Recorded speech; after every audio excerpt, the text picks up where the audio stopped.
Hi, Tom King from K-Rock Football inside the EJ Whitten Memorial Broadcasting Box at GMHBA Stadium, where shortly we're going to be catching up with Star Cats recruit Jeremy Cameron as part of a K-Rock special. K-Rock Football!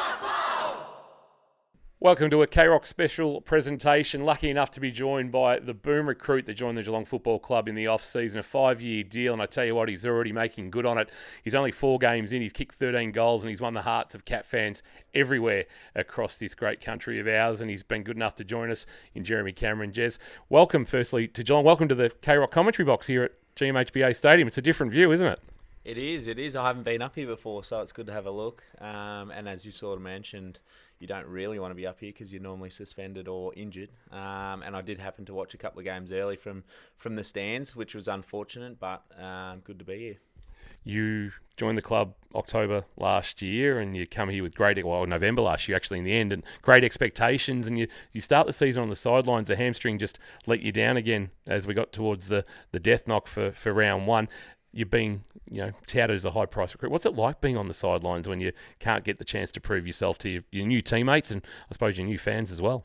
Yeah, definitely. It was a different sort of... Well, coming through the trade period and all that sort of stuff was a different experience in itself, for one. And then when the deal was officially done, I still couldn't come down because of COVID restrictions and all that sort of thing. So I didn't get to the club until quite late. But everything went well and it was nice and smooth and the transition was quite good and I was feeling really good in my body and the way I was moving in pre-season. And then as we sort of got closer to, round one, I had the injury and it was disappointing at first because you do want to be out there round one and playing, for your new side and showing the guys, especially your teammates, what you can do and why you're here. But I guess it was frustrating, and then to have it reoccur and hurt it again right on.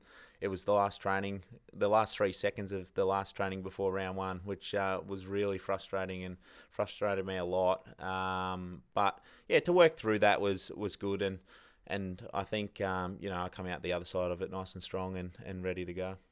Your breakout performance was the one against West Coast, and you really enjoyed the goals you kicked that day, and the fans embraced you. Did you feel the love instantly for you from Cat fans? Yeah, it was sort of building, wasn't it? It was for starters, I was so excited because I'm one that just loves the game of football. I just love playing. There's lots of things that, I don't love about it as well. But one of the things I really do love playing is playing. And just playing the game and having fun. That's why I started playing this game, and that's why I still play it now. And I think the build-up of not playing for 6 weeks before that, and then how's he going to go, and how's the hamstring going to be, and I'm asking myself all these questions, and let alone the people on the outside. So when I rolled out there, and it was a bit of a slow start, and they were actually on top early, and then the boys really started to put the hammer down and got it inside 50, and yeah, to get on the end of a couple and get the crowd involved was something I'll definitely remember for a long time. You played some great footy at GWS, and GWS played some great footy in your 9 seasons there. But that second quarter against West Coast, have you ever played in a quarter like it where a team's just had sheer dominance of their opposition? Yeah, I'm sure. It's hard to sort of think back now and my 9 years at the Giants and pick out a quarter here and there. But I'm sure there was a few dominant quarters, but. Yeah, in that second quarter, they really turned it on through the midfield. Our backline held up really strong, and they kept it down our end, and we managed to score a lot. So it was I think Dunks' torp, to end the half really summed it up, didn't it? Everything went right for us in that quarter, and we played out the game strongly. Talk to us about the move to Geelong. How have you settled in? You've been able to find a place pretty quickly and get life settled with the family? Yeah, so I was sort of a bit all over the shop. I was actually in a hotel for the first week and a half, and then I house sat for about a month, and then finally got a rental in Geelong West just for now. So that's where we are, and it's a cool little town. I absolutely love being back here, and I've spent a bit of time in Geelong, and everyone sort of asks me how do you know the place and do you know it well? And I had over the years I had come through Geelong quite a fair bit, and I used to fly out of Avalon quite a bit as well. So I do know the place, but it's been good to settle in and just sort of nestle into the community and have a chat to a few people along the way. And clearly, everyone loves football a lot more than they do in Western Sydney. And things are slowly building and up there in Sydney, but everyone down here is really focused and Cat's focused. So it's been good to have a chat as well. How quickly did it take for somebody to, sort of in the supermarket, to go, that's Jeremy Cameron? Everyone's actually been pretty good. The young kids and that sort of thing do that at times, but everyone else has been pretty good, and it's more so a little bit of chat over a coffee or when I'm waiting for my coffee. They stir me up and ask me when I'm playing. Well, they did for a while there because I wasn't out on the track and I missed the first 6 games, but it's been really fun and really enjoyable, and I've obviously enjoyed what I do and what I can do now away from football as well. I love my fishing. I love exploring, getting up into the Otways and that sort of thing. And I do that whenever I can. So it's been so easy to drive 20 minutes and I'm on Hawke's Farm. Little stuff like that brings a lot of balance to my life and my football, and it makes things easier. You mentioned Hawke. He was the sheriff in town for a decade in the forward line. You've come in and almost like we're going to have a little election here and see who the new sheriff is. How's that worked out between the two of you? And is that relationship still evolving? I think 4 games now together. Oh yeah, definitely. I've only played the 4 games, and it's very new. But Hawke's one of those people that, like you've mentioned, he's much loved in the community and within this football club, and he's done so much for so long. So he'll be the sheriff until the day he retires, I think. But he's been so good to learn off, and that relationship's going really well. As with all the other forwards as well, it's been really good to chat to them. And I guess I sort of had to fast track the way my learning of the way Geelong want to play and the way things have to work in the forward line. And some parts of it will take time, and we'll have games that are a bit more lean than we'd like, but at the same time we'll have really good games together as well, and things will work well and hopefully be unstoppable. So we're working in the right direction, and it should be exciting, and it really is for me. Has Hawke put you to work up on the farm? Because usually when you get somebody up there, it's not just there for a coffee and a chat. It's usually you're doing something, some fencing, or you're roustabouting or something like that. Yeah, not quite yet. I've been out there the once with Sean. We went for a nice dinner and it was beautiful. It was good to just see. It's because I still am looking. I've mentioned I'm renting now, but I'm looking to buy as well somewhere along the way. So it's good to see all parts of Geelong, and he's got his own little spot out there, doesn't he? It's quite nice, and I think it's on 150 acres. It's just beautiful watching the sunset out there. So hopefully I can go back soon. When players come to Geelong and they seem to stay post-career for the majority, is your life in Geelong, whenever retirement is that the plan, or you're not sure where life will take you? Yeah, I'm not sure. Hopefully it's a little while away yet. I might have to ask the boys if I can get another 5-year deal after this one, but I really can see myself living here long term. That time is a while away yet, but it's somewhere that's just so easy. It's not too busy for me. I like how relaxed it is. I like how you got the beaches just there, 15, 20 minutes away. You can easily live down there and come to work here and train here. Or you can, go and live on a farm if you want. It just works. It just works for someone like myself, which is good, and it's exciting. So it's all in front of us, and I look forward to that. We know you love your fishing. Have you found a favourite spot or somewhere to drop a line in yet? I've been out a few times. Yeah, I have been out a few times. It's getting a bit colder now, so that's something I have to get used to. But it's been good. I've got the boat down here at it's just kept behind my manager's house at the moment, actually, because it won't fit in my driveway. So I've gone out a number of times and stayed out on the bay already in the cabin for the night, and I do that quite a bit as well. It's just probably winter's probably a bit, and in season might be a bit hard to get past Scotty and the coaches, but I'll work on that, and I'll keep doing the things I love, because I've mentioned this earlier. Like, it's for me, it's something that I've worked out. My football, if I've got really good balance off field around my football, then my football will be better for it. And something that took a little while to work out, but now I've got that down pat. Hopefully I can keep going. I was gonna say, did you have to find that balance quickly when you went to the Giants? You go up there and you live at Breakfast Creek and you're basically enamoured in football 24/7. But when you go out of the Breakfast Creek setup and out towards living a bit more independently, and you realise, gee, hang on, there's a little bit more to life than just the four walls of the footy club. Yeah, definitely. As a young player, you're just trying to find your spot in the team, and you want to play each and every week. There's 40, 45 guys on the list. You're a new club. I didn't even, to be totally honest with you, at the start of my career, I picked up a footy when I was, I played Auskick, then I gave it away until I was about 15. And then it all happened really quickly, and then suddenly I'm up here at the Giants at a new club, and I could be playing in the AFL. I was like, I don't even know if I can play football yet, let alone, keep my spot in the side. So they're the things you're trying to work out until about your second or third year. And I was lucky enough to have a really good year in my second year, and I got a lot of confidence from that. And that's pretty much confidence that I've held with me, going forward throughout my whole career. And you really work out, okay, I can make it at this level, and now how can I get better? So as you go into your third, fourth, fifth year, they're the little things that you start working on and you develop off field. Whether that's the guys in welfare that are asking you and wanting you and pushing you. My manager's been good at pushing me to sort of look for things that I'm good at and I enjoy doing that I can still do within football, and that helps your football along the way. So they're the little things you work out with experience, I guess. Perception and reality are usually two completely different things when it comes to football clubs. What was your perception of Geelong as an outsider, and what's the reality of Geelong for Jeremy Cameron?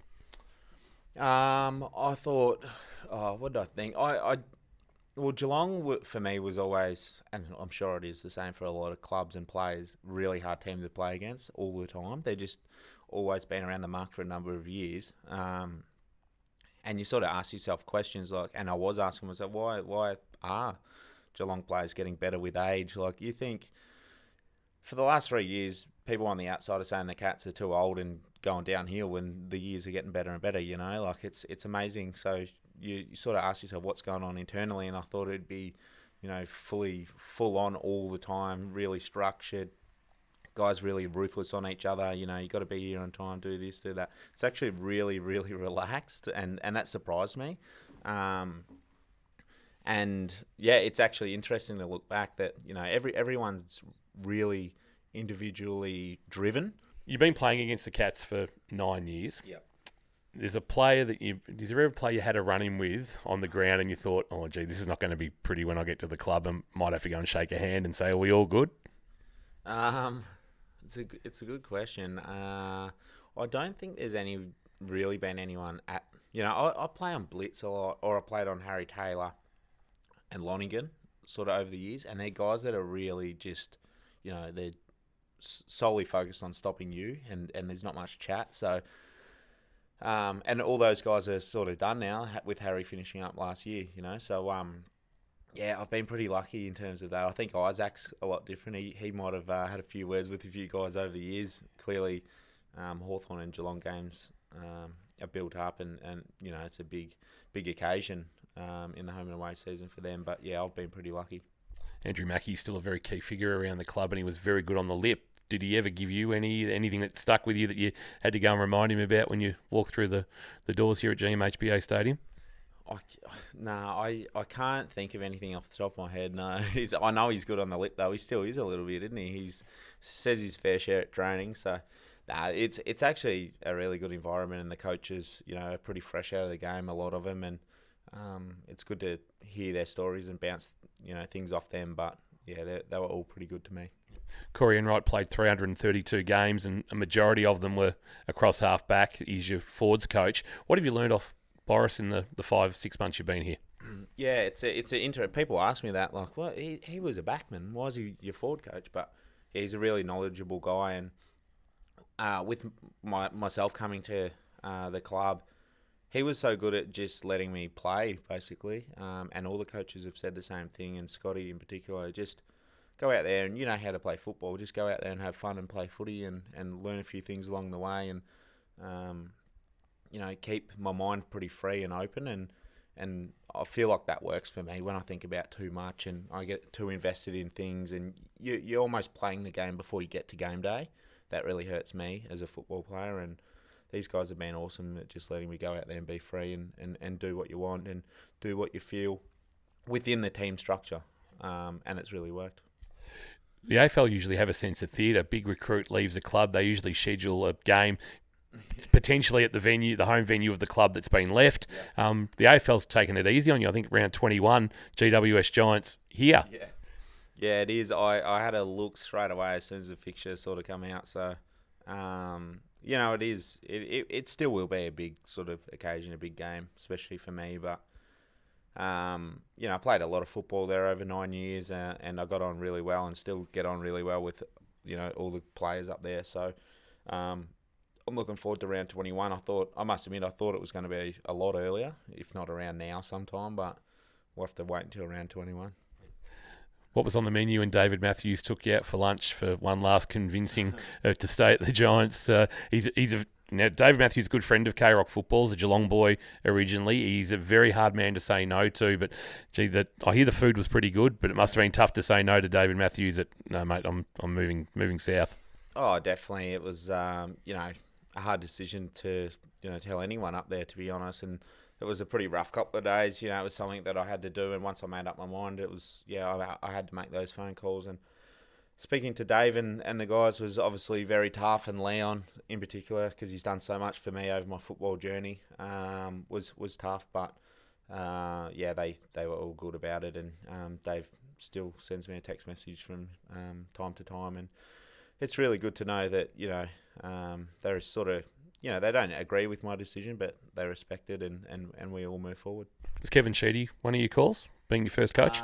No, I actually haven't spoke to Sheeds for a while. The last time I saw him, I bumped into him in person. One of the many functions that Sheeds does over the years. But, I haven't spoke to Kev for a while, so I probably should get in touch with him and see how he's going. But as we know, he's a very busy man. It's an obvious question, but how driven are you to win an AFL premiership? It's basically the only thing missing from your CV as a key forward. You've got a Coleman, you're an All-Australian, and you'd love to have a premiership medal hanging around your neck come about 5 September 25 this year. Yeah, definitely. It's I'm very driven for that. It's definitely what you play football for. I haven't really, over my sporting journey, and I was late into football, but I played a bit of cricket and golf as well, and obviously golf's more individual focused, but I haven't really won a flag in anything or a premiership in anything, so it's something that I'm so excited to build for. We really believe down here that, we've got the list for it and the game plan, so it's a long year ahead, and there's still plenty of football before we make finals, but we're tracking in the right direction, and it's exciting.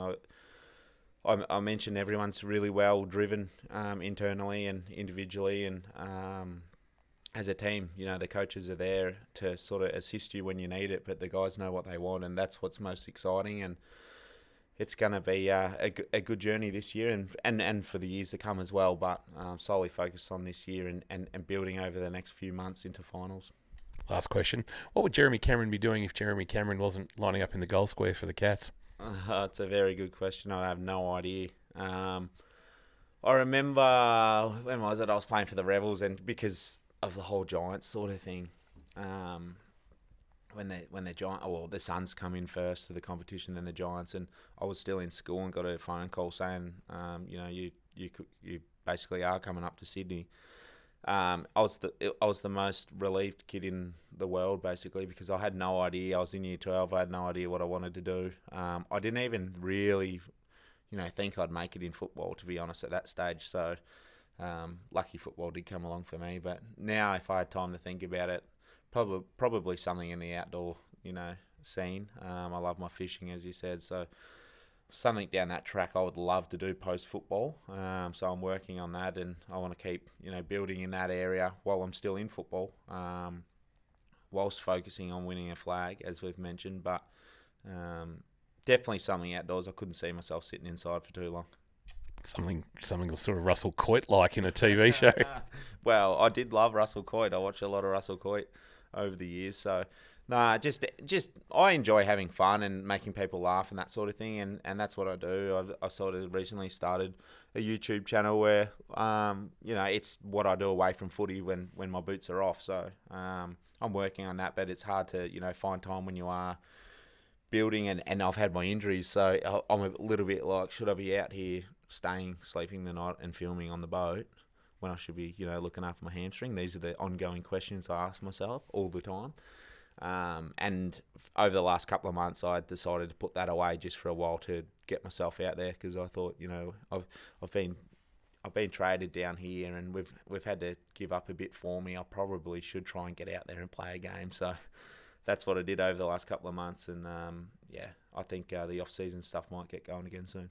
Jeremy, welcome to Geelong. I know you've been here 6 months, but really appreciate you joining us for this K-Rock football special. We wish you the best of luck for the rest of season 2021 and the years that follow here at GMHBA Stadium. Beautiful. Thanks for having me on.